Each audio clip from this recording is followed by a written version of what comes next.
করেছে, চোখের অসুখ। তা ডাক্তারের কাছে গেছে, গিয়ে ডাক্তারবাবুকে বলছে, ডাক্তারবাবু আমি চোখে সামান্য একটু ঝাপসা দেখছি। তা ডাক্তারবাবু ওকে প্রেসক্রিপশনে একটা চশমা লিখে দিয়েছে, চোখের ডাক্তার চশমা। তা লোকটা প্রেসক্রিপশন নিয়ে চশমার দোকানে গিয়ে বলছে, দাদা আমাকে একটা চশমা দিন, ডাক্তার লিখেছে। তা ডাক্তার ফার্মেসিওয়ালা ওটা পড়ে বলছে যে ভাই আপনার চশমা লিখেছে সত্যি। তা কাস্টমার রুগী জিজ্ঞেস করছে চশমাটা কত পাওয়ারের? বলছে এটা 30 পাওয়ারের। বলছে দাম কত? বলছে দাম 30 টাকা। কিছু লোক আছে দেখবেন মার্কেটে খুব শিয়ানা, তারা বুঝলেন না। তা এ আবার দোকানদারকে জিজ্ঞেস করছে ভাই 30 পাওয়ারের দাম যদি 30 টাকা হয়, 60 পাওয়ারের দাম কত? তা ফার্মেসিওয়ালা বলছে 60 পাওয়ারের দামও 30 টাকা। বলছে তাহলে 90 পাওয়ারের? বলছে ওইটারও দাম 30 টাকা। এখন এই রুগী তখন বলছে তাহলে 90 পাওয়ারেরটাই দেন। 90 পাওয়ারেরটা কিনেছে, চোখে লাগিয়েছে, বুঝলেন না। লাগিয়ে ও ভাদু মার্কেটে ঘুরতে ঘুরতে একটা মাছওয়ালা মাছ বিক্রি করছিল, ও পুঁটি মাছগুলাকে কাতলা মাছের মতো দেখেছে, নিয়ে মোটামুটি 500 গ্রাম মতো কিনে নিয়ে বাড়ি গেছে। এখন ডাক্তার বাড়ি যাবার পরে ওর স্ত্রী যখন ওকে মাছগুলো রান্না করে খেতে দিয়েছে, তখন ও চশমা খুলে খেতে বসেছে। আর ওর স্ত্রীকে বলছে কি ব্যাপার, আমি আনলাম কাতলা মাছ, তুমি দিলে পুঁটি মাছ, কারণ কি? ওর স্ত্রী বলছে না আমার নানির কসম দিয়ে বলছি তুমি এই মাছই এনেছো। তখন ওর স্বামী বলছে আমিও আমার বাপের কসম দিয়ে বলছি আমি কাতলা মাছই এনেছি। স্বামী স্ত্রীর রাগী লোক, টেটিয়া লোক, 2 চড় লাগিয়ে দিয়েছে, মেরেছে ঠাস ঠাস করে 2 চড়। এরকম মোটামুটি 1 সপ্তাহ যাবৎ সংসারে অশান্তি চলছে। তা লোকটা মনে মনে ভাবছে যে বউটা আমার ফালতু কাজে মার খাচ্ছে, আচ্ছা আমার তো আগে এরকম হতো না, এখন কেন এরকম হচ্ছে? নিশ্চয়ই চশমার কোনো প্রবলেম, চশমার কোনো প্রবলেম নেই। চশমার দোকানে গেছে, রিটার্ন গিয়ে বলছে ডাক্তার বাবু এই ব্যাপার। তা ডাক্তার বলছে ভাই আপনার চশমাটা দেখি। চশমাটা ডাক্তার দেখে পরীক্ষা করে বলছে ভাই আমি তো আপনাকে এই চশমা লিখিনি। তো বলছে আপনি কোনটা লিখেছেন? বলছে আমি তো লিখেছি 30 পাওয়ারের। তখন ওই লোকটা বলছে 30 পাওয়ারের দামও 30 টাকা, 60 পাওয়ারের দামও 30 টাকা, 90 পাওয়ারের দামও 30 টাকা, ওই জন্য আমি বেশি পাওয়ারেরটাই নিয়েছি, ক্ষতি কি বলুন? বলছে ওই জন্য ভাই তুমি পুঁটি মাছ কাতলা মাছের মতো দেখছো। তার মানে কি, ডাক্তারের প্রেসক্রিপশন ভুল হলে রোগ তো ভালো হবে না, রোগী মারাও যেতে পারে। তাই টোটাল সমাজের যত রকমের ব্যাধি আছে, যত রকমের সামাজিক ব্যাধি, আজকে আলেম ওলামারা, আমি এখানে বড় বড় শায়েখ মাশায়েখরা আছেন, আসলে বক্তব্য বক্তা এটা একটা আলাদা সাবজেক্ট, এটা একটা আলাদা শিল্প। কি বলছি বুঝতে পারছেন না? আমাকে যদি বলা হয় সূরা ফাতিহার বাংলাটা বলো, আমি বলতে পারবো না। কিন্তু আপনি যদি আমাকে বলেন কোথাও 4 ঘন্টা বক্তব্য দিতে হবে, ওটা আমাকে জীবনেও ভাবা লাগবে না, উঠে আমি বলে দেব। তা বক্তব্য এটা আলাদা একটা শিল্প। এখানে অনেক বড় বড় আলেম ওলামা আছেন, মাদ্রাসা বিশাল। আমি কোনোদিন আসিনি, 3-4 দিন আগে বাঘুয়া বলে একটা গ্রামে যাবার পথে এখান দিয়ে দেখলাম ভাদু মাদ্রাসাটা, তার আগে দেখিনি কোনোদিন। যাই হোক, তার মাঝখান থেকেও নাচতে নেমে ঘোমটা দিয়ে লাভ নেই, কিছু কথা আপনাকে আমায় বলতে হবে। সমাজের আলেমদের, বক্তাদের, বিশেষ করে প্রত্যেক বক্তাকে বলবো না, আমার কথাই বলছি, প্রত্যেক বক্তাদের নয়, আমার নিজের বাঁধা ধরা কিছু গদ আছে, অন্য বক্তাদের মনে হয় নেই। এরকম প্রায় বক্তাদের আপনি দেখতে পাবেন বাঁধা ধরা কিছু গদের উপরে বক্তব্যটা রাখে, 10টা বিষয়ের উপরে সীমাবদ্ধ। আমি যেখানেই যাবো এই 10টা বিষয় নিয়েই চলবে। আজকে এখানে বললাম, কাল এইটা আবার কিষানগঞ্জে বলবো, সেখানকার লোকদের কেউ শোনেনি। তাহলে এক মারাত্মক সুবিধা। এতে করে সমাজের রোগ সারবে কি করে? সমাজের রোগ সারবে কি করে? সমাজের রোগ দেখুন কত।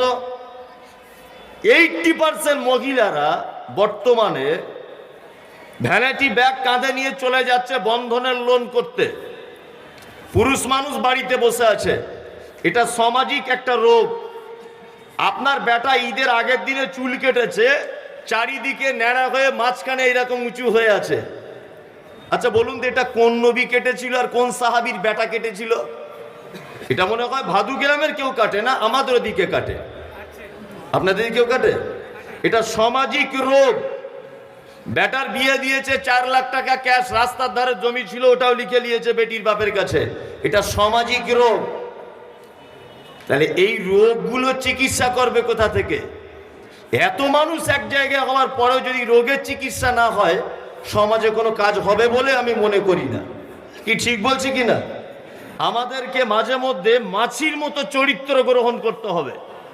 মাছির চরিত্র কেমন দেখবেন? গোটা শরীরে কোথাও বসবে না ও, কানের সাইডে হালকা এক জায়গা দিয়ে রক্ত বার হচ্ছে, হালকা ছোট্ট একটা ফোঁড়া হয়েছে, ও ওই জায়গাটায় পো পো পো পো করে ঘুরে ওই জায়গাটাতেই বসবে। এটা মাছির চরিত্র। তা আমাদের সবার, বিশেষ করে আলেম সমাজের চরিত্রটা এইরকম হওয়া দরকার যে সমাজের কোন জায়গায় ঘা হচ্ছে এর চিকিৎসাটা করা লাগবে। বুঝলেন না? তাহলে অনেকটা পরিবর্তনের লাইন আসবে। ওই জন্য আমি আজকে আমার ইউটিউবে যারা শুনেছেন, শুনে যারা আমাকে দাওয়াত করেছেন, আমি ওই ধরনের বক্তব্য রাখতে চাইছি না। অনেক মানুষের সমাগম, ওই জন্য পবিত্র আল কোরআনের ছোট্ট একটি সূরার কয়েকটা আয়াতের ব্যাখ্যা বিশ্লেষণ করে আপনার জীবনে কিছু কাজ হবে। আপনি বসুন ইনশাআল্লাহুল আজিজ। নবী রাসূলদেরকে পাঠানো হয়েছে কেতাব দিয়ে, এইটা দিয়ে সমাজের চিকিৎসা করার কথা হবে। আমাদের মাঝখানে একজন নবীকে পাঠানো হয়েছিলেন, ওনার নাম হচ্ছে মুহাম্মাদুর রাসূলুল্লাহ। জোরে বলুন সাল্লাল্লাহু আলাইহি ওয়াসাল্লাম।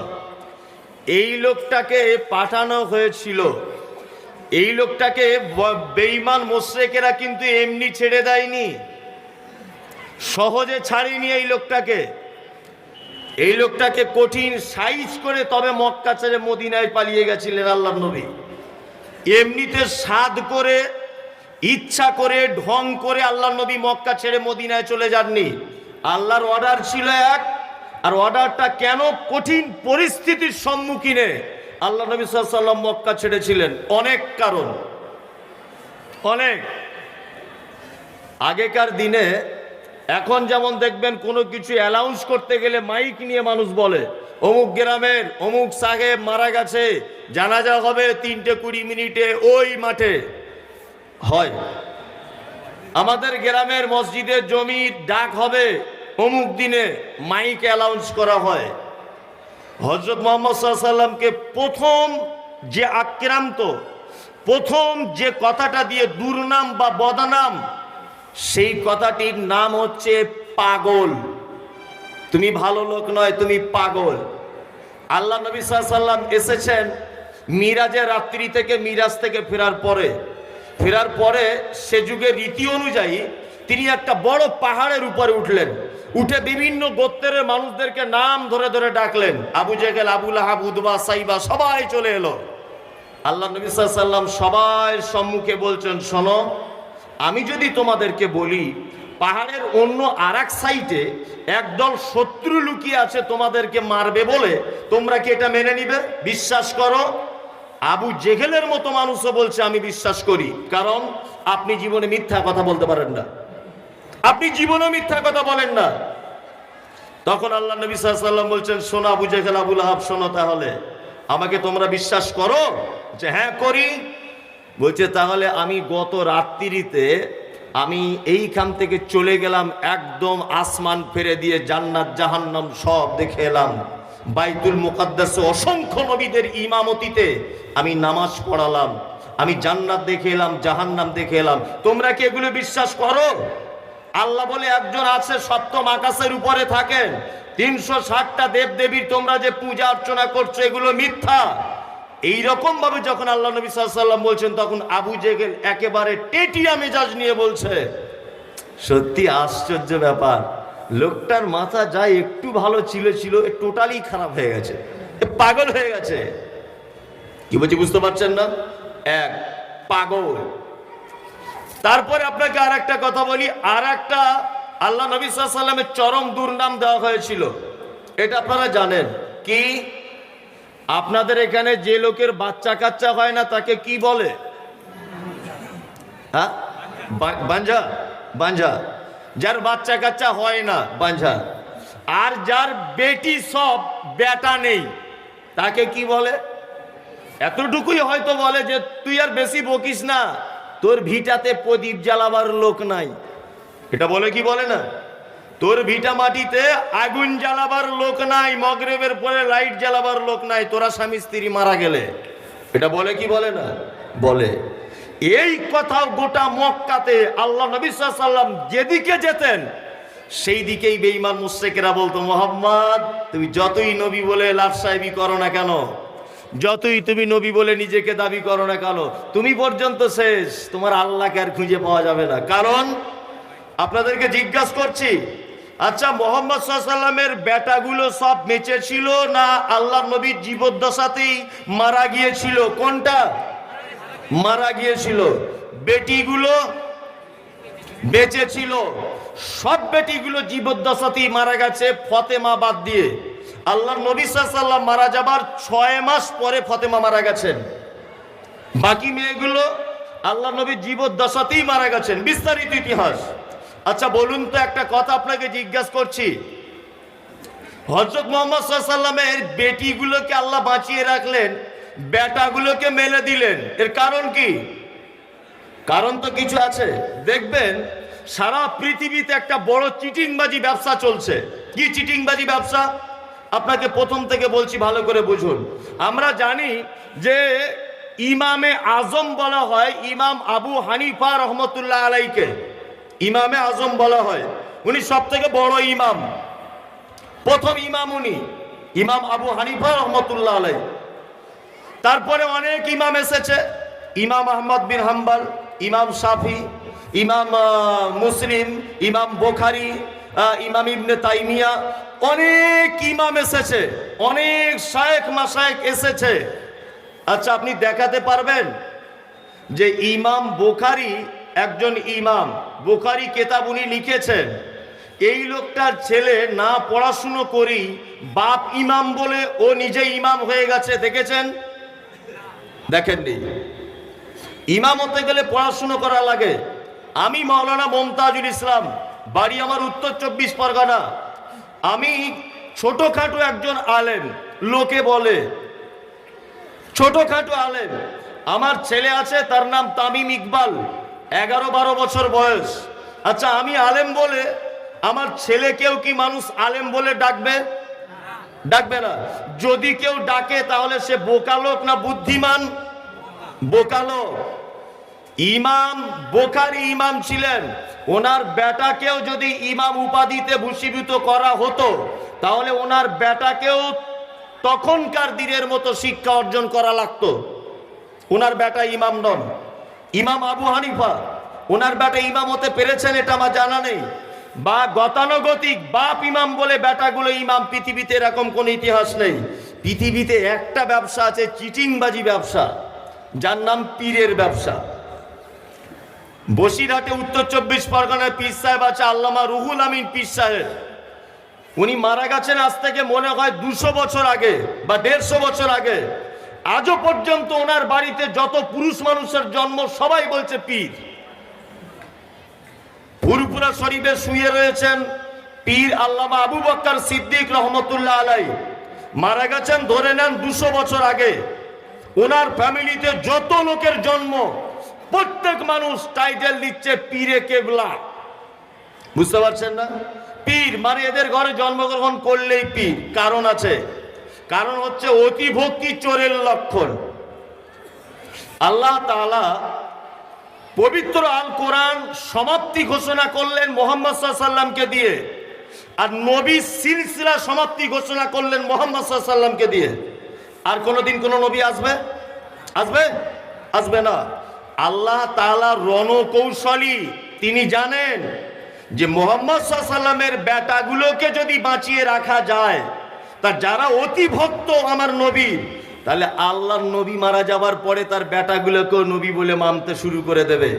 এই জন্য আল্লাহ তাআলা কৌশলের মাধ্যমে বেটাগুলোকে তুলে নিলেন আগে আগে। কি বলছি বুঝতে পারছেন না? আগে আগে কৌশল করে বেটিগুলোকে বাঁচিয়ে রেখেছিলেন। এটা একটা আল্লাহ তাআলার নিজস্ব রণকৌশল, যাতে আর কেউ বেটাগুলোকে নবী বলতে না পারে। তা বেটাগুলো যখন মারা গেল তখন আবু জেহেল বলছে, তোমার তো শিকড় কেটে গেছে গাছের, গাছ কদিন পরে মারা যাবে, মানে তোমার ইসলাম মুছে যাবে কদিন পরে, তুমি আবার গাজার গাজার করছো কেন মুহাম্মদ? আল্লাহ নবী সাল্লাল্লাহু আলাইহি ওয়াসাল্লাম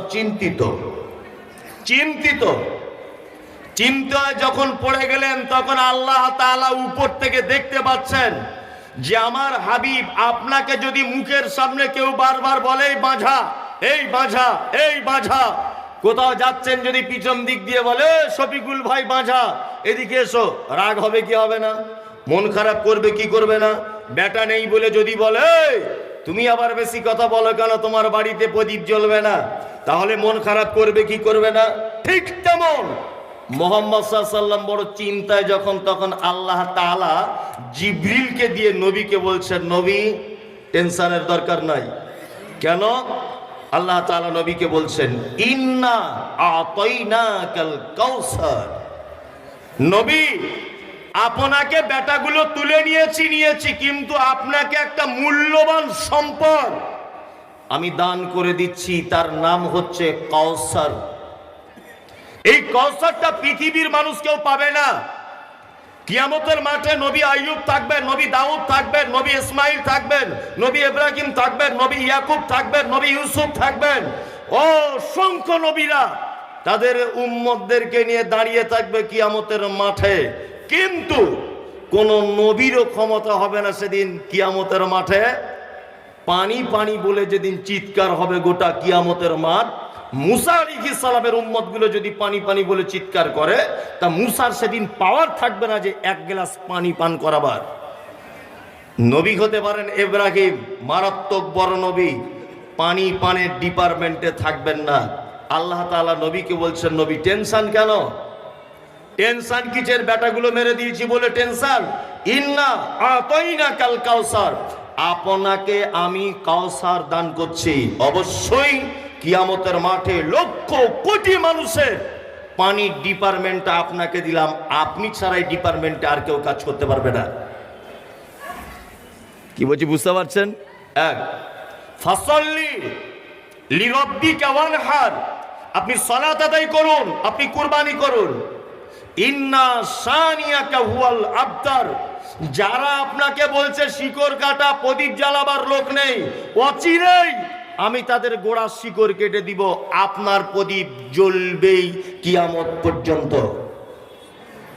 ওই জন্য আপনি দেখবেন আজও পর্যন্ত একটা লোককে দেখতে পেয়েছেন যে আমার নাম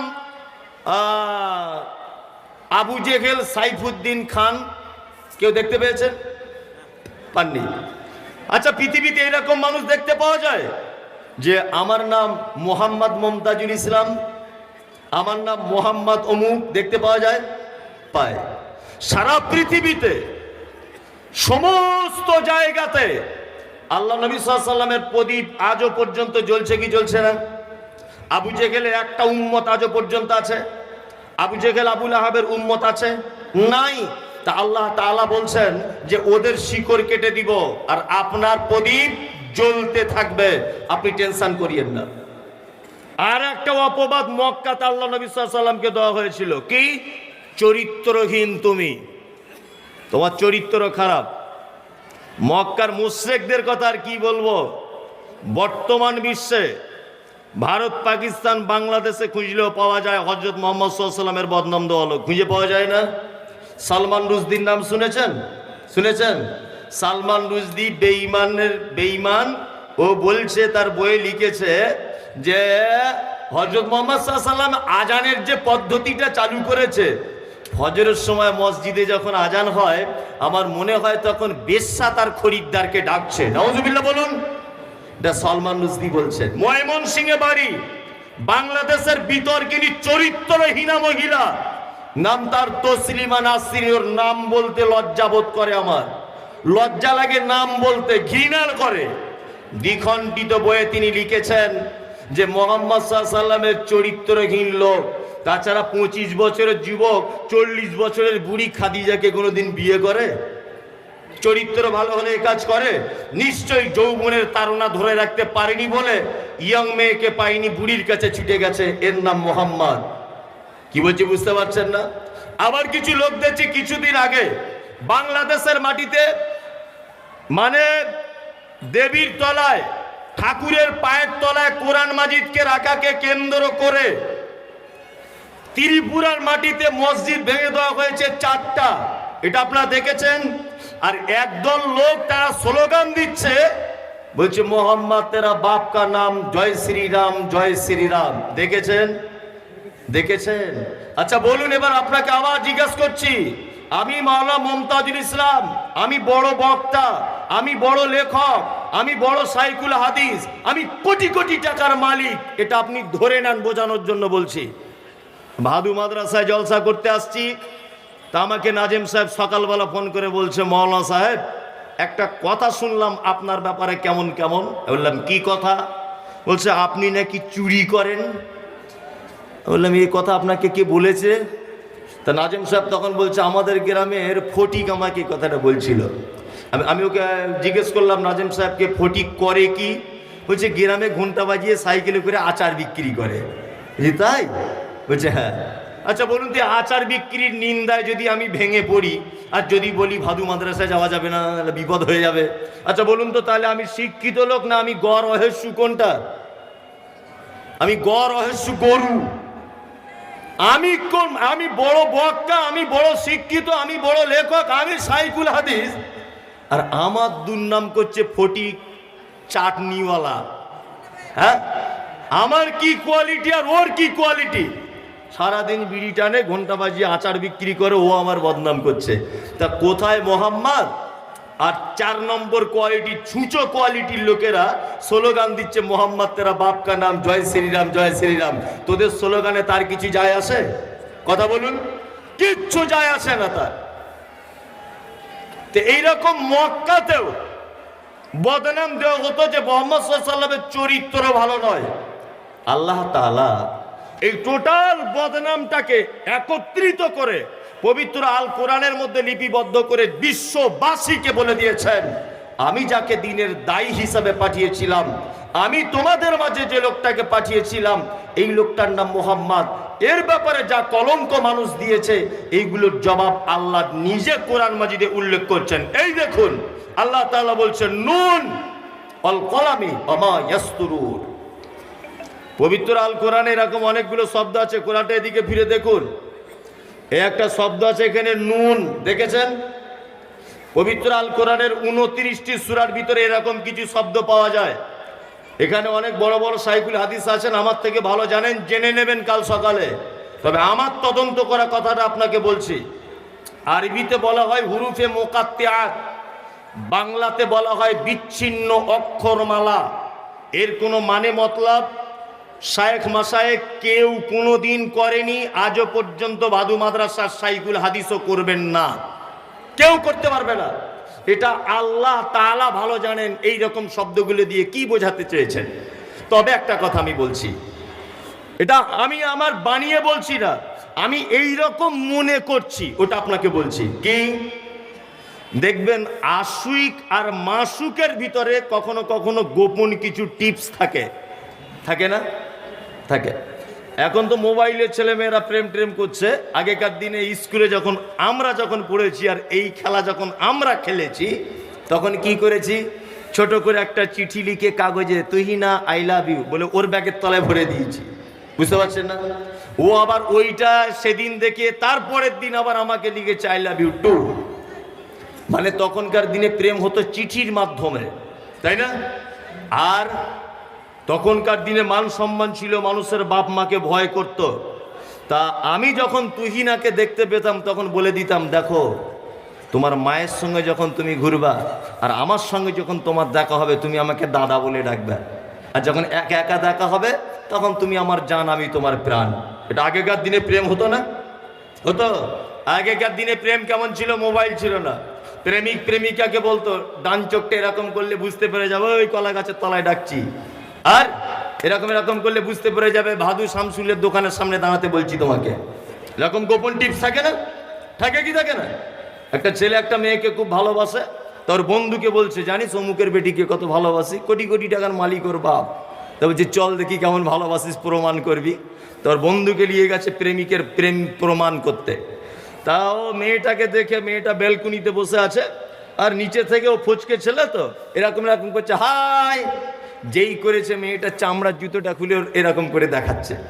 তখন ওর বন্ধুটা ওকে বলছে কি ব্যাপার রে, তুই বললি যে ভালোবাসিস, তা জুতো দেখাচ্ছে কেন?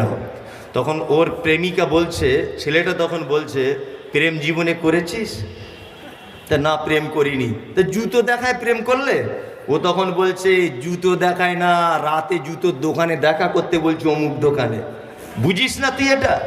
তা প্রেমিক আর প্রেমিকাদের কিছু গোপন সিমটম থাকে, থাকে কি থাকে না? থাকে। তা আল্লাহ তাআলা পবিত্র আল কোরআনে 29টা জায়গায় বলছে আলিফ লাম মিম আলিফ লাম রা তাহা ইয়াসিন কাফ আইন সাদ নুন, এইরকম 29টি সূরা আল্লাহ তাআলা বলেছেন। এই রকম শব্দগুলি নিশ্চয়ই হযরত মুহাম্মদ সাল্লাল্লাহু আলাইহি ওয়াসাল্লাম আল্লাহর গোপন কোনো ব্যাপার আছে, পৃথিবীর কোনো মানুষ জানতে পারবে না। আমার স্ত্রীর আর আমার কিছু গোপন টিপস আছে যা আমার স্ত্রী বুঝতে পারবে আর আমি বুঝতে পারবো। আপনার স্ত্রী আপনাকে দেখে বুঝতে পেরে যাবে কখনো কি চাইছে, আর আপনি বুঝতে পেরে যাবেন আপনার স্ত্রীকে দেখে ও কখন কি চাইছে। পারবেন কি পারবেন না? পৃথিবীর কেউ এই গোপন ব্যাপারটা জানতে পারে? কেউ পারে? কেউ পারে না। তা আল্লাহ তাআলা ঠিক এই রকম সিস্টেমে হয়তো বলেছেন যেটা আমি আর আমার আশিক আর মাসুক আমাদের দুজনের মধ্যে সীমাবদ্ধ, পৃথিবীর আর কেউ জানবে না, কেউ জানবে না। তারপরে আল্লাহ তাআলা বলছেন আল কলম, যে কলমে আমরা লিখি, আল্লাহ এর কসম করে বলছেন, আমি এর কসম করে বলছি। আচ্ছা বলুন তো, কলম একটা সামান্য জিনিস, এর কসম করে? হ্যাঁ, সাধারণ মানুষ বলবে কি বলবে না যে আল্লাহর আর কাজ নাই, সামান্য কলমের কসম করে বলছে। কলম যে কত ইম্পর্টেন্ট এটা আপনার জানা নেই, এটা আপনার জানা নেই। আচ্ছা বলুন তো, সারা পৃথিবীতে সর্বপ্রথম কোন জিনিসকে আল্লাহ সৃষ্টি করেছে? কলম। কলমকে সৃষ্টি করার পরে বলা হয়েছে উত্তম, তুমি লিখতে থাকো। কলম বলছে কি লিখবো? বলছে ভাদুতে এত লোকের জন্ম হবে, এত লোক ওই তারিখে মারা যাবে, জলসাতে প্রধান বক্তা অমুক আসবে, দ্বিতীয় বক্তা মমতাজুল ইসলাম আনোয়ারুল হক ফাইজি আসবে, এতরা সামনে মোবাইল থাকবে, এত লোক হবে, সেদিন কোনো বৃষ্টি হবে না। টোটাল সারা পৃথিবীর জন্ম থেকে নিয়ে মৃত্যু পর্যন্ত, কিয়ামত পর্যন্ত যা কিছু হবে, গরু কি খাবে, ছাগলে কি খাবে, পিপিলিকা কোথায় থাকবে, মানুষ কোথায় বাস করবে, মৌমাছি কোথায় থাকবে, কে কোন স্কুলে পড়বে, কার সাথে তার বিয়ে হবে, টোটাল কলম তুমি লিখতে থাকো। এটা আল্লাহ তাআলা প্রথম বলেছেন। আর একটা কথা বলি, আচ্ছা আপনার ছেলেকে যখন আপনি বলেন এই স্কুলে যা, ভালো করে পড়াশুনো কর, জি ভালো করে পড়ালেখা কর, আপনি এইটা বলেন না আপনি এটা বলেন যে লেখাপড়া ভালো করে কর? কোনটা বলেন? লেখাপড়া ভালো করে কর। তাহলে পড়ার থেকে লেখার মর্যাদা কি বেশি? কলমের কত অবদান আপনাকে দুটো একটা কথা বলছি, বিরক্ত হবেন না। আর বিরক্ত হলে হাত তুলে দিবেন, আমি ছেড়ে দিব। আমিও চাইছি আপনি বিরক্ত হয়ে যান, যাতে আমি আগে আগে পালাতে পারি। যে কথা আপনাকে বলছিলাম, কলমের কত অবদান, এটা আপনারা জানেন যে 1947 সালে 15ই আগস্টে এদেশ স্বাধীনতা লাভ করেছে, এটা আপনারা জানেন। তার আগে 180 থেকে 200 বছর এদেশ রাজত্ব করেছে ইংরেজরা, এটা জানেন। তার আগে এদেশ 1000 বছর রাজত্ব করেছে মুসলমানেরা, এটাও জানেন আপনি। আচ্ছা বলুন তো, 1000 বছর আগে কলম ছিল? এই মোবাইল ছিল? এই রেকর্ডিং করার মেশিন ছিল? ছিল? ছিল না। স্যাটেলাইট ছিল? ইন্টারনেট ছিল? ছিল না। তাহলে 1000 বছর আগের ইতিহাসে কে কত তারিখে মারা গেছে অরঙ্গজেব, কত তারিখে বাবর, কত তারিখে অমুক, কার বেটির সঙ্গে কার বেটার বিয়ে হয়েছিল, কোন বাদশাহ, এই টোটাল ইতিহাস বলুন তো কিসের মাধ্যমে আপনি পেলেন? তখন তো মোবাইল ছিল না। এখন আমি বক্তব্য রাখছি, আমার এই বক্তব্যটা 500 বছর পরে পাওয়া যেতে পারে। আপনি ইমাম বুখারীর একটা বক্তব্য এখন বার করুন তো দেখি, তাহলে বলবো আপনি বাপের বেটা। পারবেন? আপনি পারবেন না? আপনি বার করুন তো এখন দেখি। এখন আপনি বার করুন যে বাদশাহ আকবরের একটা ভিডিও ফুটেজ আপনি বার করুন তো। পাবেন না। সব ইতিহাসগুলো মুছে গেছে ইতিহাসের পাতা থেকে, কিন্তু কলমের এত অবদান এই ইতিহাসের পাতা জাগ্রত রেখেছে। আজও স্বর্ণ উজ্জ্বল অক্ষরে সারা পৃথিবীর ইতিহাস লেখার মাধ্যমে আপনার কাছে পৌঁছেছে। ঠিক বলছি নাকি? এখন না হয় কালির কলম উঠেছে, আজ থেকে 20, 30, 40 বছর 50 বছর আগে কুঞ্চিতে করে দাওয়াতের কালি নিয়ে লেখা হতো, কিন্তু কলম ছিল। তা আল্লাহ তাআলা এটাকে এত ইম্পর্টেন্ট, এত ভালোবাসলেন, এত গুরুত্ব দিয়ে বলছেন নুন অল কলম অবা ইয়াসতুর। কলমের কসম, আর কলম দিয়ে যেটা লেখা হয়েছে আমি তার কসম দিয়ে বলছি, মা আনতা বিনি'মাতি রব্বিকা বিমাজনুন। নিশ্চয়ই আপনি আপনার রবের অনুগ্রহে কখনোই পাগল নন।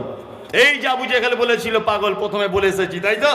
হ্যাঁ, এই দেখুন এবার আল্লাহ তাআলা কোরআন মাজিদের জবাব দিচ্ছেন কি, মা আনতা বিনি'মাতি রব্বিকা বিমাজনুন। কখনোই নয়, কখনোই নয়, আপনি আপনার রবের পক্ষ থেকে পাগল নয়। এটা আল্লাহ তাআলা বলছেন। তারপরে বদনামের জবাব কি হচ্ছে? আল্লাহ তাআলা বলছে ওয়া ইন্না লাকা লাআজরান গায়রা মামনুন। নিশ্চয়ই আপনাকে নিরবিচ্ছিন্ন পুরস্কারে পুরস্কারিত করা হবে। যারা আপনার ব্যাপারে বলেছে শিকড় কেটে গেছে, আল্লাহ তাআলা তাদের ব্যাপারে কোরআনে জবাব দিতে গিয়ে বলছেন ওয়া ইন্না লাকা লাআজরান গায়রা মামনুন। নিশ্চয়ই আপনার জন্য একটা পুরস্কার রেখেছি, চমৎকার পুরস্কার। এই পুরস্কার আমি কখনোই কেটে দিব না। এইখানে ইমাম নববীর ব্যাখ্যা করতে গিয়ে বলেছেন এখানে হজে কাউসারকে বোঝানো হয়েছে। এটাই আল্লাহর তরফ থেকে সব থেকে বড় নিয়ামত, সব থেকে বড় কি প্রাইজ। তারপরে আল্লাহ তাআলা বলছেন ওয়া ইন্নাকা লাআলা খুলুকিন আযীম। এই যে বলা হয়েছিল চরিত্রহীন মুহাম্মদ, আল্লাহ তার জবাব দিচ্ছেন ওয়া ইন্নাকা লাআলা খুলুকিন আযীম। নবী, নিশ্চয়ই আপনি উত্তম চরিত্রের অধিকারী। আচ্ছা বলুন তো, আমি ভালো লোক, এই সার্টিফিকেটটা সব থেকে ভালো কে দিতে পারে? কে দিতে পারে? আমার স্ত্রী দিতে পারে। আমি জলসা করতে এসেছি বলে এখানে বড় পাঞ্জাবি পরে এসেছি, বাড়ি জীবনে বড় পাঞ্জাবি পরি না। আমি জলসা করতে এসেছি বলে এখানে সবাইকে আপনি আপনি বলে কথা বলছি, বাড়িতে কোনোদিন বলি না। আমি জলসা করতে এসেছি বলে এখানে মাথায় টুপি লাগিয়েছি, বাড়ি কোনোদিন বলি না, টুপি মাথায় দিই না। আমার স্ত্রীকে ভাদু গ্রামে বেড়াতে নিয়ে এসেছি, আমার স্ত্রীকে এমন বোরখা পড়েছি যে ভাদুর রাস্তাগুলো পর্যন্ত ঝাড়ু দেওয়া যাচ্ছে, এত পর্দাশীল মহিলা। আমার স্ত্রী আমাকে আপনি বলে ডাকছে, আমি আমার স্ত্রীকে আপনি বলে ডাকছি। আর বাড়িতে গিয়ে যদি 1 গ্লাস পানি চায়, 5 মিনিট যদি দেরি হয়, তা এমন গাল দিই, মা বোন খালা ফুপু এক জায়গায় করে দিই। তার মানে কি, আমার বাড়িতে এক রকমের চরিত্র, আর জলসাতে কে আর এক রকমের চরিত্র, তাই না? বাড়িতে এক রকমের চরিত্র আর জলসাতে আর এক রকমের চরিত্র আমার। তাহলে আমি কত বড় চিটিংবাজ, আমি কত বড় বেনামাজি, আমি কত বড় হারামখোর, আমি কত বড় বদমাইশ, আমি কত বড় বাটপার। পৃথিবীর কেউ এ সার্টিফিকেট দিতে না পারলেও আমার স্ত্রী এই সার্টিফিকেট দিতে পারবে। আর মুহাম্মদ সাল্লাল্লাহু আলাইহি ওয়াসাল্লাম বলেছেন আমি আমার স্ত্রীদের কাছে উত্তম স্বামী। কি বলছি বুঝতে পারছেন না? আমার স্ত্রীদের কাছে আমি কি উত্তম স্বামী। মেয়েরা যারা বসে আছে, সারা জীবন আমরা ওদেরকে একটা কথা বলে বাড়িতে ঢুকিয়ে দিয়েছি, কি এই স্বামীর উপরে কথা বলিও না, স্বামীর পায়ের তলায় জান্নাত। আদৌ এটা কোনো হাদিসে নেই। স্বামীর পায়ের তলায় জান্নাত গ্রাম্য মেয়েরা জানে, এটা হাদিসে আছে বলে আমার জানা নেই। তবে আল্লাহ নবী এ কথা বলেছেন, আমি যদি কাউকে সেজদা করার জন্য হুকুম করতাম তো মেয়েদেরকে বলতাম তার স্বামীকে সেজদা করার। এটা হাদিসে পাওয়া যায়। স্বামীর পায়ের তলায় জান্নাত ছায় কে তো আছে হাদিসে, এটা আমার জানা নেই। এই শুধু একটা ভয় দেখিয়ে ওদেরকে আমরা ঘরে ঢুকিয়ে দিয়েছি। ওরা আর ঘর থেকে বার হতে পারছে না, আর স্বামীর উপরে কথা বলতে পারছে না। বললে নিজে নিজে তখন ভাবে না বাবা ওর পায়ের তলায় জান্নাত, ছোট বড় গাল দিয়ে লিখ। কিন্তু এই মেয়েরা আজকে জেনে যাও, তোমাদেরকে বলে দিয়ে গেলাম আমি মুমতাজুল ইসলাম, বিশ্ব নবী বলেছেন আল্লাহর নিকটে ওই পুরুষ মানুষ ভালো যে তার স্ত্রীর কাছে ভালো। কি বলছি বুঝতে পারছেন? আপনার স্ত্রীর কাছে যদি আপনি ভালো না হতে পারেন, আপনি আল্লাহর কাছে ভালো হতে পারবেন না। এটা আল্লাহর নবী তিনি বলেছেন। আর আল্লাহর নবী এ কথা বলার পরে বলছেন আমি আমার স্ত্রীদের কাছে উত্তম স্বামী। কি বলছি বুঝতে পারছেন? তার মানে এবার বুঝুন, কালকে থেকে আপনি ওর পায়ে তেল লাগান। পুরুষ মানুষেরা, আপনার পায়ের তলায় জান্নাত নেই, অথচ নবী একটা মারাত্মক কথা মাঝখানে বলছেন যে যা তার স্ত্রীর কাছে উত্তম সে আল্লাহর নিকটে উত্তম। আপনি কাল থেকে ওর পা হাতটা টিপে দেন, ওর জামা কাপড় কাচা শুরু করুন, ওর কাছে ভালো হওয়ার চেষ্টা করুন, তাহলে আল্লাহর কাছে ভালো হওয়া যাবে। কি বলছি বুঝতে পারছেন না? আর আমি কত বড় ভালো লোক এই সার্টিফিকেটটা দিতে পারে কে? দ্বিতীয় জন কে? আমার গাড়ির ড্রাইভার। সবসময় সে আমার সঙ্গে থাকে, ও ভালো দিতে পারবে আমি কতটা ভালো লোক। তা মুহাম্মদ সাল্লাল্লাহু আলাইহি ওয়াসাল্লামের চরিত্রটা কেমন, ছোট্ট একটা কথা বলে আপনাকে আমি বোঝাচ্ছি। দেখুন, আল্লাহ নবী সাল্লাল্লাহু আলাইহি ওয়াসাল্লামের একজন খাদেম ছিলেন, তার নাম হযরত আনাস রাদিয়াল্লাহু তাআলা আনহু। কি নাম? হযরত আনাস। হযরত আনাস বলছেন আমি দীর্ঘ 10 বছর আল্লাহর নবীর খিদমত করেছি। আল্লাহর নবী কোনোদিন আমাকে এই কথা বলেনি, আনাস তুমি এটা কেন বললে, তুমি এটা কেন বললে না, তুমি এটা কেন করলে, তুমি এটা কেন করলে না, তুমি এটা কেন খেলে, তুমি এটা কেন খেলে না, কেন তুমি গেলে আর কেন গেলে না। হযরত আনাস বলছেন আল্লাহর নবী আমাকে 10 থেকে 11 বছরের মধ্যে কোনো দিন আমাকে বিশ্ব নবী একবারও প্রতিবাদের ভাষাতে কথা বলেনি, কখনোই চোখ দুটোকে লাল করে কথা বলেনি, কখনোই গরম মেজাজ দিয়ে কথা বলেনি। আল্লাহর নবী কখনো আমাকে বাজে ভাষা বলেনি। বিশ্ব নবীর সাহাবী আনাস বলছেন আমি আল্লাহর নবীর হাতের চেয়ে নরম হাত আর পৃথিবীর কোনো মানুষের নরম হাত আমি জীবনে কোনোদিন দেখিনি। হযরত আনাস বলছেন আল্লাহর নবীর মতো আল্লাহর নবীর শরীরের যে সুঘ্রাণ, এই ঘেরান পৃথিবীর কোনো মানুষের শরীর থেকে আমি পাইনি। ইনি হচ্ছেন বিশ্ব নবী মুহাম্মদুর রাসূলুল্লাহ, বলুন সাল্লাল্লাহু আলাইহি ওয়াসাল্লাম।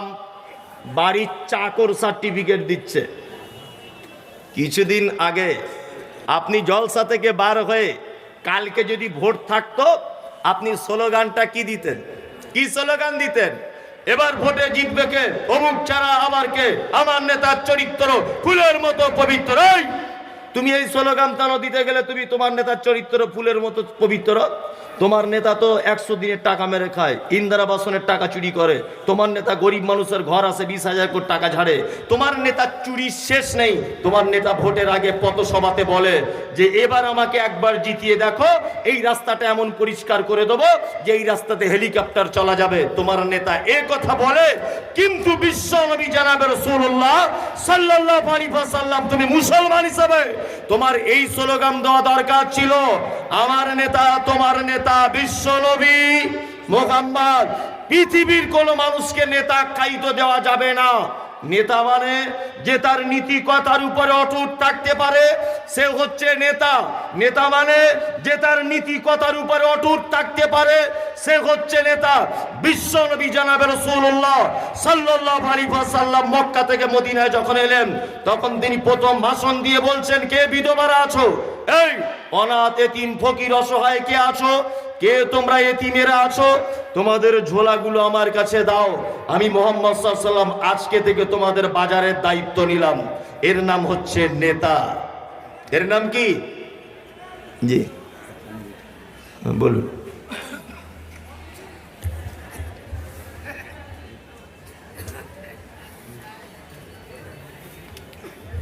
আসসালামু আলাইকুম। এই যে আমার ডান পাশে দেখছেন ডাক্তার ভাই হামিদুর রহমান, জনসেবা নার্সিংহোম মালদা টাউন। যদুপুরে ওনার নার্সিংহোম আছে। এর পূর্বেও উনি এখানে এসেছিলেন আমাদের জলসায়। ওনাকে আমরা আমন্ত্রিত। তুমি এ দানের উত্তম প্রতিদান দান করো, বলুন আমিন। ওনার আব্বা মায়ের জন্য দোয়া চেয়েছেন, যোগ্য পিতামাতার যোগ্য সন্তান, মালদা কোন এক নার্সিংহোমের মালিক উনি, জনসেবা নার্সিংহোম।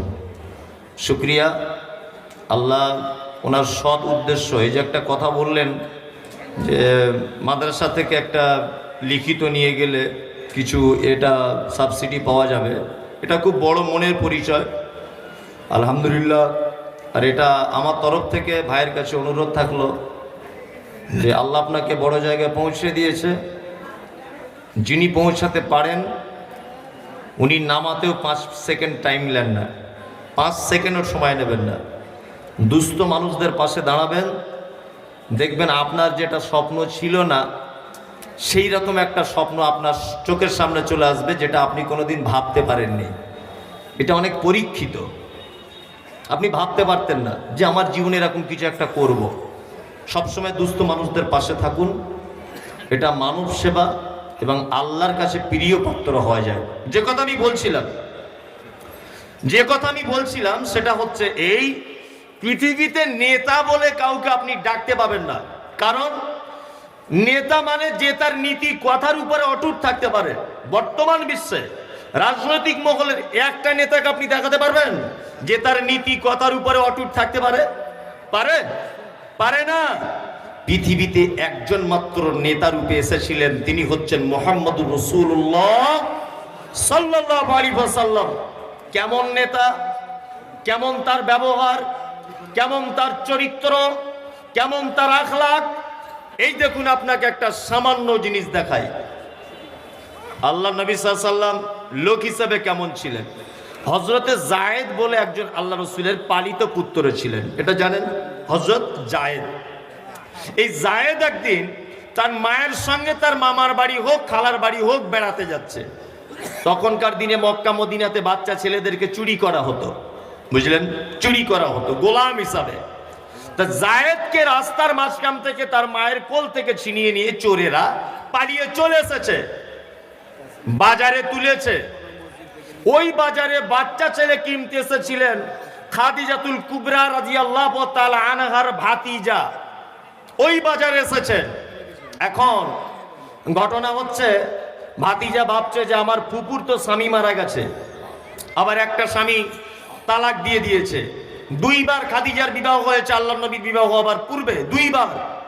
তা যদি অন্তত এই একটা বাচ্চা ছেলে যদি নিয়ে যাওয়া যায় তাহলে আমার ফুপুটা অনেক আরামে থাকবে, একে যত্নবান করে অনেকটাই ভালো থাকবে।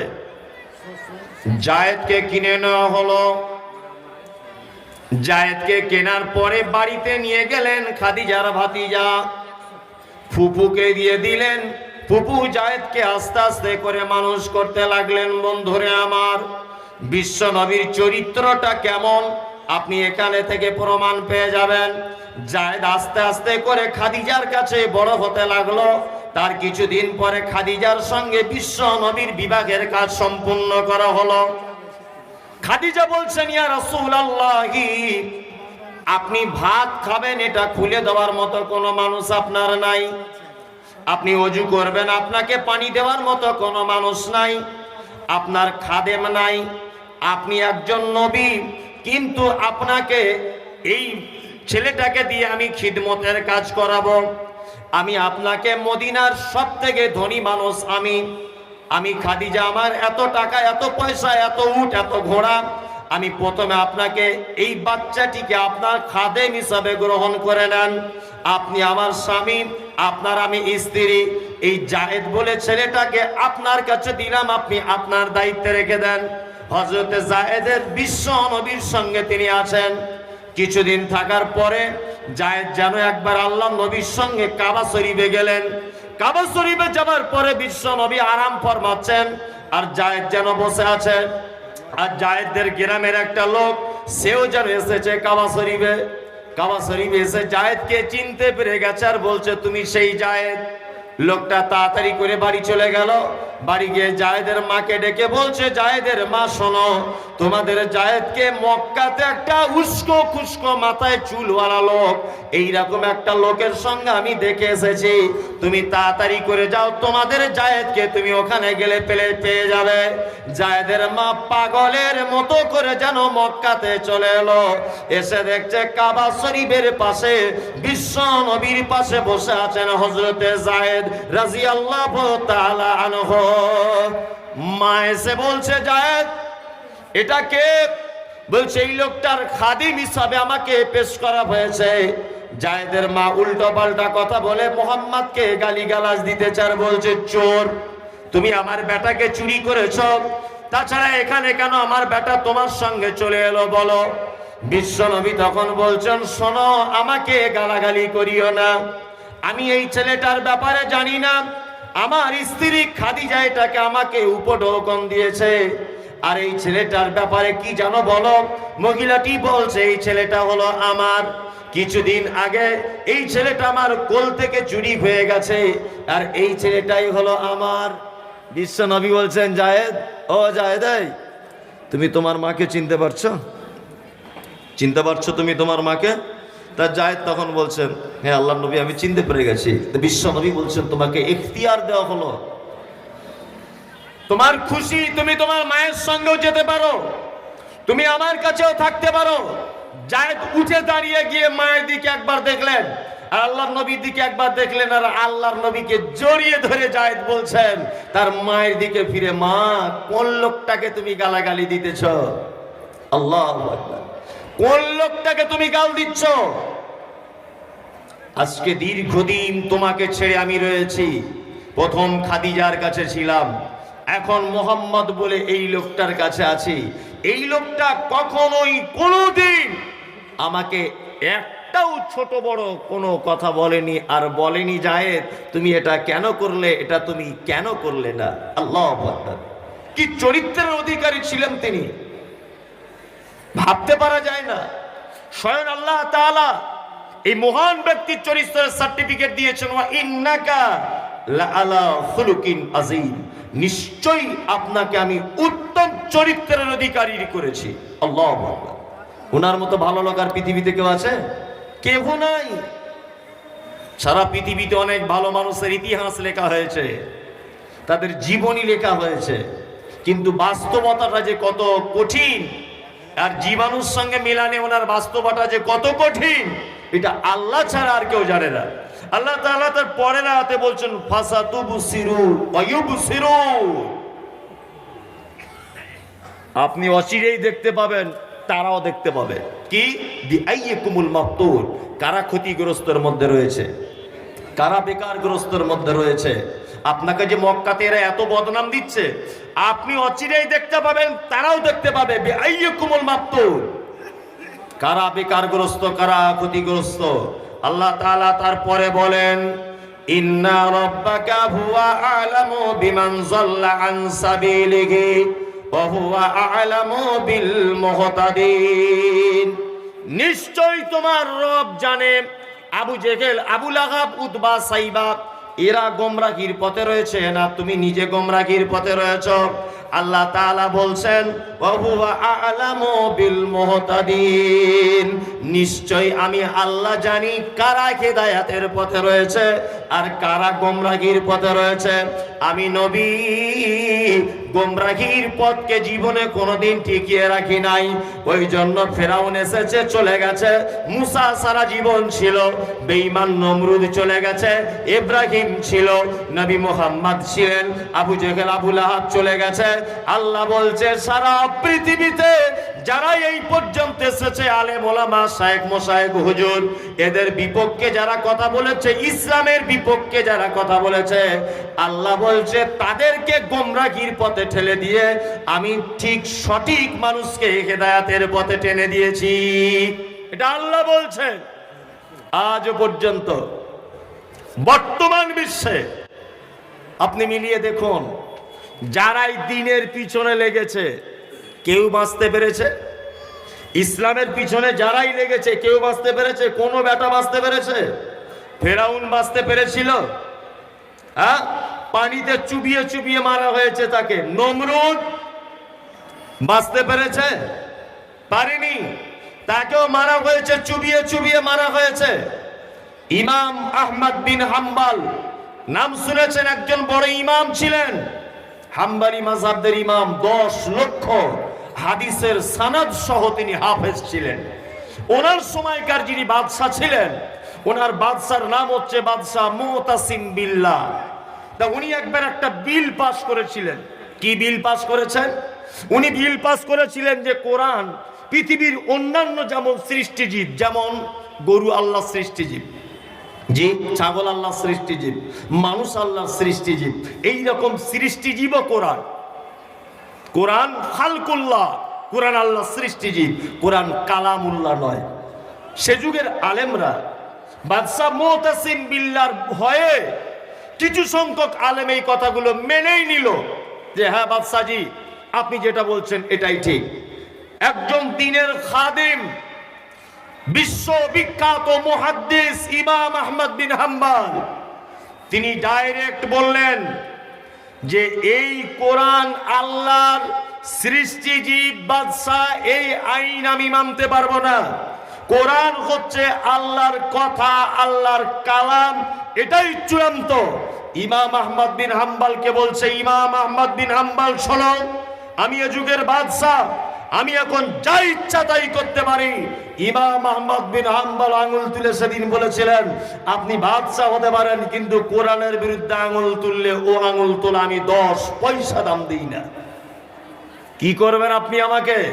বলছে তোমাকে জেলখানার ভিতরে ঢুকিয়ে দেওয়া হবে। বলছে ঢুকে যাব। বলছে তোমার গলাতে কুইন্টাল কুইন্টাল লোহার জিঞ্জির চাপিয়ে দেওয়া হবে। বলছে অসুবিধা নাই, তাও মেনে নিব। ইমাম আহমদ বিন হাম্বল মানে শোভনীয় ভাবে তিনি সবকিছু সহ্য করলেন। বিপক্ষের বাদশা পৃথিবী থেকে বিদায় হয়ে চলে গেলেন। আজও পর্যন্ত ইতিহাসের পাতাতে ইমাম আহমদ বিন হাম্বলের নাম স্বর্ণ উজ্জ্বল অক্ষরে লেখা রয়েছে। এটা জানেন যে বর্তমান ভারতবর্ষের যিনি পিএম, বর্তমান ভারতবর্ষের যিনি প্রধানমন্ত্রী, এটা আপনারা জানেন, এই লোকটা যা ইচ্ছা তাই কিছুদিন আগে বলছিল এনআরসি করে তাড়িয়ে দিব, বলছিল না? কিছুদিন আগে বাবরি মসজিদটা ভেঙে দিল, হলো। মেয়ে ছেলেদের বিবাহের বয়স ছিল 18 বছর, বলছে 21 বছর। আসলে ও কি বুঝবে? ওর তো বেটি বেটা কেউ নাই। বেটি মানুষ করা যে কি ঝামেলা, ও কি বুঝবে? কি বুঝতে পারছেন না? আবার কিছুদিন আগে মামলা করেছিল। কি মামলা? বলছে মুসলমানরা কত বড় বদমাইশ দেখো, হ্যাঁ, 3 বার মুখে তালাক বলে দিয়ে বউগুলো ছেড়ে দিচ্ছে। যদিও এরকম তালাক ইসলামে নেই, একটা মাযহাবের মানুষ আছে তাদের এটা চলছে, কিন্তু সহি আকীদার মানুষদের কেউ যদি তার বউকে 3 বার তালাক তালাক তালাক বলি দেয়, তালাক হবে না। শায়েখরা আছেন, জিজ্ঞেস করবেন, অত সহজ তালাক? হ্যাঁ, বৈধ নিকৃষ্ট জিনিস তার নাম তালাক। ইসলামে বৈধ নিকৃষ্ট জিনিস তার নাম তালাক। 3 বার বউকে তালাক বলে দিলেই তালাক হয়ে যাবে, অত সহজ নয়। এর অনেক পদ্ধতি আছে। তা বলছে মুসলমান মেয়েগুলোকে কেমন নির্যাতন করছে দেখো। মানে এত দরদ হচ্ছে ভারতের প্রধানমন্ত্রী যে মুসলমান মেয়েকে 3 বার তালাক বলে দিচ্ছে বলে ওরা সহ্য হচ্ছে না। এই তালাকের এই বিধানটা বাতিল করে দিতে হবে, বুঝলেন না? বাতিল হয়ে গেল। তা মনে মনে সেদিন পেপার পড়ছে আর ভাবছি, তুমি মেয়েদের এত সম্মান করো, তোমার বউটা কই হে?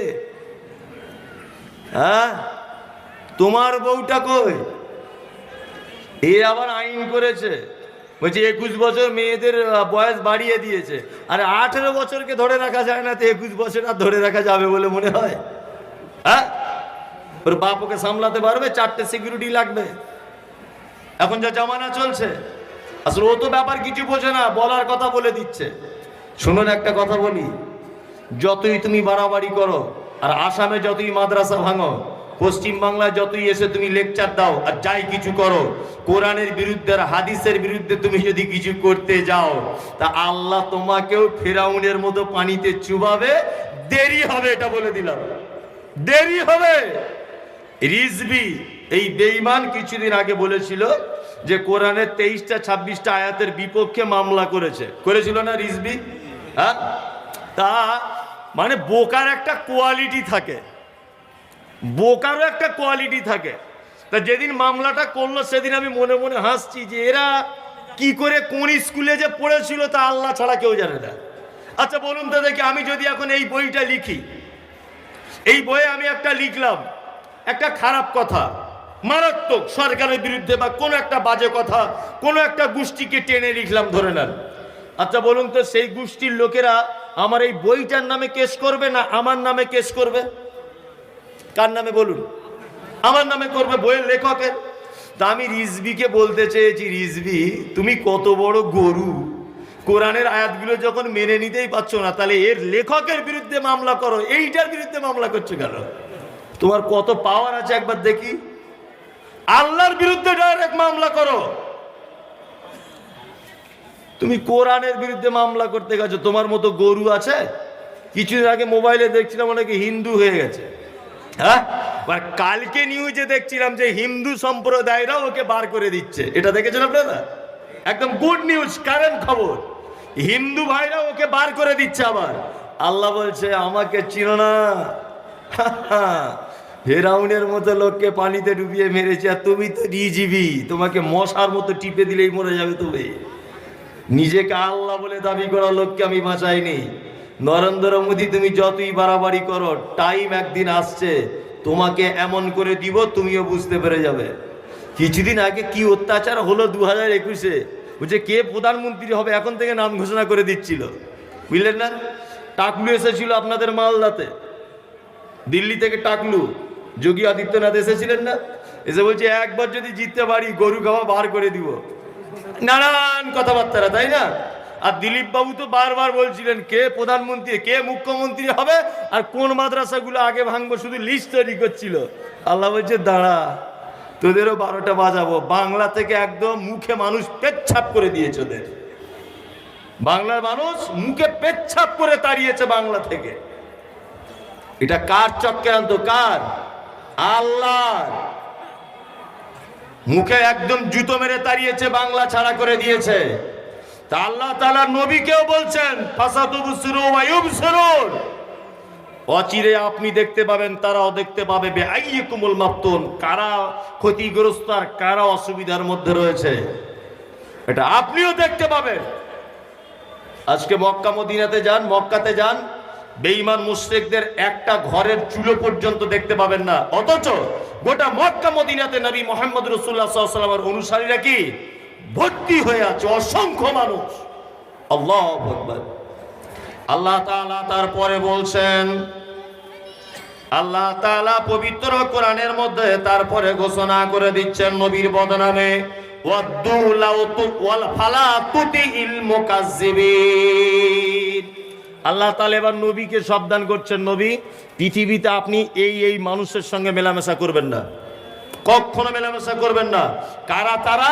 আল্লাহ তাআলা বলছেন ফালা তুতিল মুকাজ্জিবিন, এক আপনি ওদের আনুগত্য করবেন না। ফালা তুতিল মুকাজ্জিবিন, কখনো আপনি ওদের আনুগত্য করবেন না। কাদের?